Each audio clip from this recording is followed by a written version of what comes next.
Hi friends, it's Jess with Our Bipolar. I'm back today because it's World Bipolar Day. World Bipolar Day is celebrated every year on March 30th, and it's to spread awareness of bipolar disorder and also to try to eliminate stigma. So it's a very important day for all of us with bipolar, but should be an important day for everyone, especially our family and friends as well. So today I'm here to do an AMA, and I've been doing this for the last few years, but this is my first one on YouTube. So very excited. Welcome back to my channel. This is what we're doing today. Just a little bit about me to give you a little background. I have bipolar 1. I was diagnosed almost 25 years ago. We're gonna jump right into the AMA. I have not seen the questions yet, and this will all be anonymous, so no names involved. So here we go. First question. Do you ever experience auditory hallucinations? I would have to say no. I have experienced visual hallucinations several times, especially earlier on in my diagnosis before I got on some great meds. But that took a while. So for the first, I would say, almost 10 years, I did experience visual hallucinations, but nothing auditory. Next question. Did you or do you deal with shame with your bipolar diagnosis, and how do you navigate that? Well, until very recently, I experienced a lot of shame, and it was something that I sort of had to deal with over time. I have gone through a lot of therapy, and just by nature of having that time as well, I think I have kind of gotten over it for the most part. I mean, there's still going to be shame here and there. At least for me, that is the case. There are times when I feel like the shame is more put upon me by others. And I think that's really unfortunate. And that's why, I'm so public and I want to spread awareness about bipolar, because there's a lot of us out there with bipolar and other mental illnesses, and we need to be accepted and celebrated in society. Okay, next question. Do you experience more depression or more mania? I definitely experience more mania than depression. For me, especially since getting on Lithium, which was about 16 years ago, I no longer experience just straight on mania. I only have mixed mania, or sometimes it's called dysphoric mania, which is like a mix of depression and mania. For me, depression, like the straight up depression, is the worst. And I don't experience very much of that anymore. So in my case, that is, I guess you could say, better, but it's still not good to be experiencing dysphoric mania either. Okay, next question. How often do you have episodes? Well, like I said, in the early years, like about the first 10 years of my diagnosis, I had at the very least rapid cycling. So I was going through, I probably was having, more like ultra rapid cycling. And I think the meds I was on was causing even more cycling than I would normally have. So back then I was having episodes like at least every month. I mean, it was a roller coaster. Now, in the past 16 or so years, I don't have episodes all that often. A couple years ago, I went over a year without any episodes, and that was amazing. At least for me, that was a very long time. Usually I have at least one episode a year. My episodes, whether mania or depression, they always last at least a month, usually a couple months. Okay, next question. Tell me about your meds and routine changes. So I think they're asking about what happens when I have changes in my routine, and, you know, do I adjust my meds, or what do I do in that case? So if I have a change in my routine, like, I'll just say if I'm going on vacation, I definitely have to be very careful. I have to make sure my lifestyle changes that sorry, I do have a problem with some word recall at times. But if I'm going to be going on vacation, I will make sure that I'm getting all the sleep I need. I'm like extra careful about that, and just taking care of myself in other ways, exercise, eating right, things like that, like the basic stuff, but I make sure I'm doing it all perfectly. Now, that's usually not enough for me. So with my meds, I take a mood stabilizer, which I said I take lithium, and I take an antipsychotic, which is Seroquel. I take a very, very low dose, like lower than the smallest pill made. I have to, you know, break it up. So I will, if I start to feel like a little jittery, or if I start to lose sleep a little bit, because maybe I'm just excited about vacation. It's like, you know, with bipolar, it's like sometimes we feel like we can't even get excited or happy about things because that will cause mood changes or mania. So what I'll do is I will take a little more Seroquel, and my doctor knows I do this and he approves of it. So I will bump up the Seroquel like the tiniest bit, and then see how that goes. And then I will adjust it from there. So that's usually all I really have to do. Sometimes if I'm getting really feeling like I'm getting close to hypomania, I will do more. I will take time off work, or I will schedule alone time, because I do have a husband and a daughter, and sometimes I really need just quiet and no stimulation in those times to make sure I don't go into mania in any way. So maybe I'll stay at my parents' house, maybe I'll take time off and just be alone during the day. Maybe that's enough. Maybe when my family is upstairs in our house, maybe I'll go downstairs and just be alone. Okay, next question. If you carried your own children, what was your experience like being pregnant? Well, I could do a whole video about this, but I did carry my child. I have one child, like I said, and my experience being pregnant overall was wonderful. I was actually the most stable I have ever felt since my diagnosis. I think my psychiatrist said that probably has to do with the fact that, you know, when you're pregnant, your hormones change, but they increase, and then they get to a certain level, and then they stay there for the rest of your pregnancy. And for me, that just led to me feeling extremely stable. Now, the experience was difficult in that I was considered high risk because of bipolar, and I had so many more doctor's appointments than the average pregnant woman.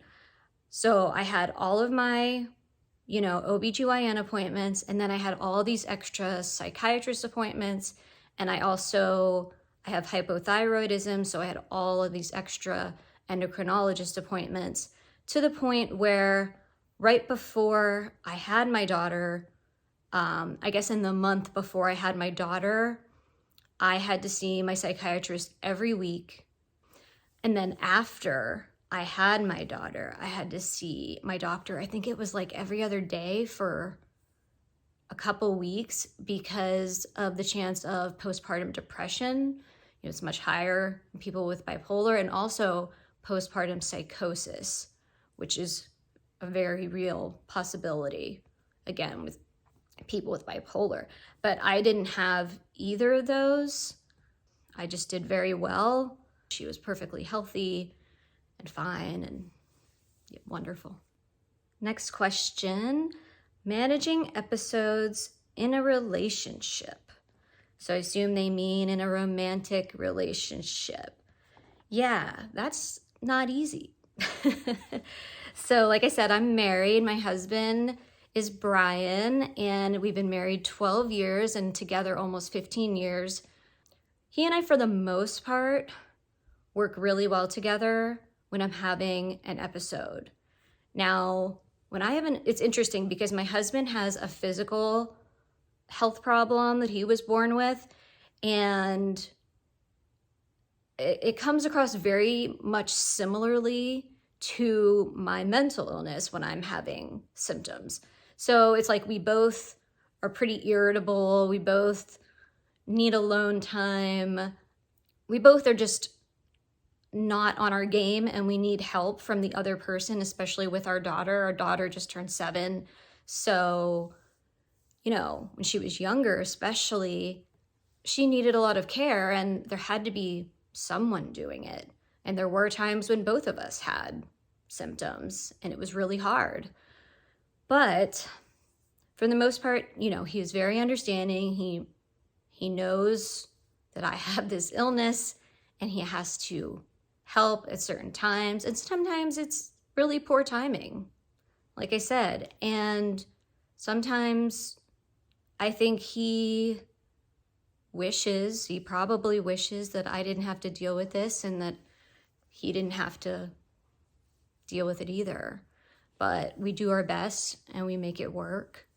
And, we love each other and we love our family, so we do whatever we have to do. Okay, next question. Do you ever have days where you wake up and you just want to cry every 5 minutes? Yes, I do. They're few and far between, but I do have days like that. And I think probably everyone does, not just people with bipolar. I know that I feel like I am more emotional, especially than I used to be before my diagnosis. But I think mostly when I feel this way, like I just feel like I want to cry every 5 minutes, it's usually not having to do with an episode. It's usually situational. There's something going on in my life that is really upsetting, and I'm going through a lot of stress. And maybe I'm going a little bit low, not full on depression, but maybe I'm feeling lower because of that situation. And yeah, I have hard times just like everyone else. But like I said, luckily it's few and far between. Okay, next question. What are some negative or harmful coping skills that you have found to be easy to fall into? How do you best avoid falling into them? Some negative coping skills. Well, I try my best for my coping skills to be positive. There are times, like for instance, I try not to have any caffeine. I don't drink alcohol anymore. I have a lot of lifestyle changes I've made that are good and positive. But if I'm, starting to feel really either depressed or I'm just so tired because I'm not getting enough sleep, there are times where I'll drink a little bit of coffee. I know it's shocking, right? but for me, I know that's negative. That's not going to be good for me overall, but it's there are times I have to get through the day. I work full time. I need to get through my day. So that's one thing I do. I'm trying to think. I might watch TV or movies that I know are not good for me. For me, watching anything that's violent or something that shows harm being done to children, I usually will never watch that. But I will sometimes watch shows or movies that are more violent or extremely loud or, a lot of action. And I try to stay away from those, but sometimes I'm just I need to live my life and I want to enjoy something. And maybe right now I want to enjoy this.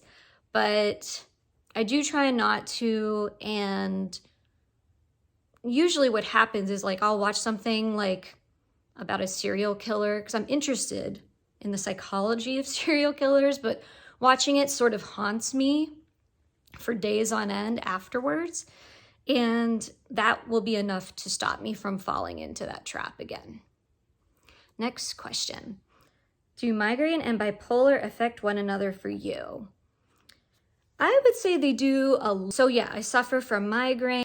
I take medication for it and everything.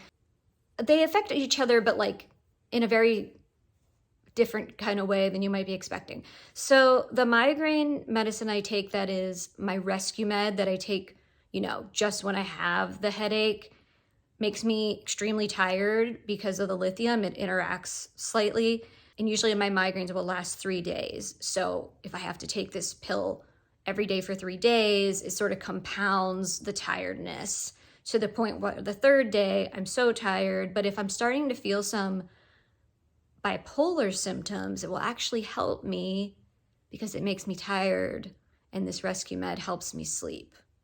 So it's like on those days I might not take the extra Seroquel, even though normally I would, because I have this other medicine making me sleepy. So it's sort of like a bonus. Okay, just a few more. No, just 2 more questions. What is your personal criteria for a good psychiatrist? Well, I think that I have a great psychiatrist. I would say an excellent psychiatrist. And I've had some really bad psychiatrists. So for me, it is not enough to just go in for like a 10-minute med check. It could be enough for some people, but my psychiatrist actually does therapy with me as well. And in doing that, he learns a lot about my life and just my routines, the things that I do on a daily basis, but also things that come up sort of out of nowhere. And he knows all the stressors in my life, and he helps me plan for upcoming stress. Maybe that's going to be an event that I'm worried about or even excited about, a vacation, anything. Like when I took a trip to Europe, I had this very detailed plan laid out with my psychiatrist on how to adjust my meds, when to sleep, when not to sleep, because of the time zone difference. So to me, a really good psychiatrist is going to do those kinds of things and really work with you closely. Also, they're going to make sure you're having lab work done on a timely basis. They're paying attention to all your meds and, if things need to be adjusted. And then someone who genuinely seems to care. I think that's really important, because I've had psychiatrists who I just felt like a number. Like maybe they barely knew my name, it felt like. A doctor who is really concerned with your lifestyle and the lifestyle changes you need to make and tells you what to do, what changes to make. I think that's extremely important. Before my current psychiatrist, I never had a psychiatrist who really talked to me, not even about sleep. So all those things are very important. Okay, last question. Your best advice for working full-time with bipolar. Okay, again, I could do a whole video about this, and I probably will someday. But just a few tips. For me, telecommuting, working from home is very important. I need the flexibility in my life, especially because I have a daughter. But even if I didn't, I just want that kind of flexibility. It's very important. And I also like where I work, you can sort of piece together your day if you need to. You don't have to work, from 8 to 5. If you need to take like a 2-hour break in the middle of the day, that's fine, as long as you either make it up later or you request time off for that time. Also, like I'm talking about already, a very flexible time off plan and having managers who are understanding of time off. I get a lot of time off because I worked at my company for almost 15 years. So I get a lot of vacation and sick time, which is, you know, much needed and should be done everywhere. What else? And just don't be afraid. Don't be afraid to take time off. Take the time off that you need. Take FMLA, if that applies to you in the US at least.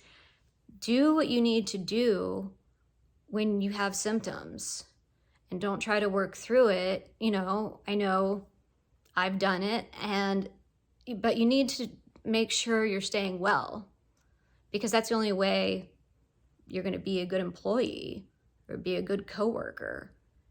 Just don't be afraid to ask for help. Sometimes when I'm working and I feel like sort of out of my realm and I don't know what I'm doing, I'm afraid to ask questions because I think like, oh, I'm going to look stupid or like I don't know what I'm doing. But it's much better to ask.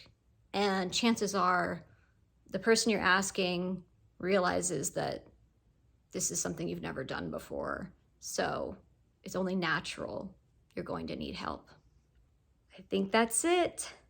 Thanks again. Happy World Bipolar Day. I hope you're out there talking about it, spreading awareness for bipolar, crushing stigma. That's what we have to do. We have to keep talking. So I'll see you in the next video. Bye, friends.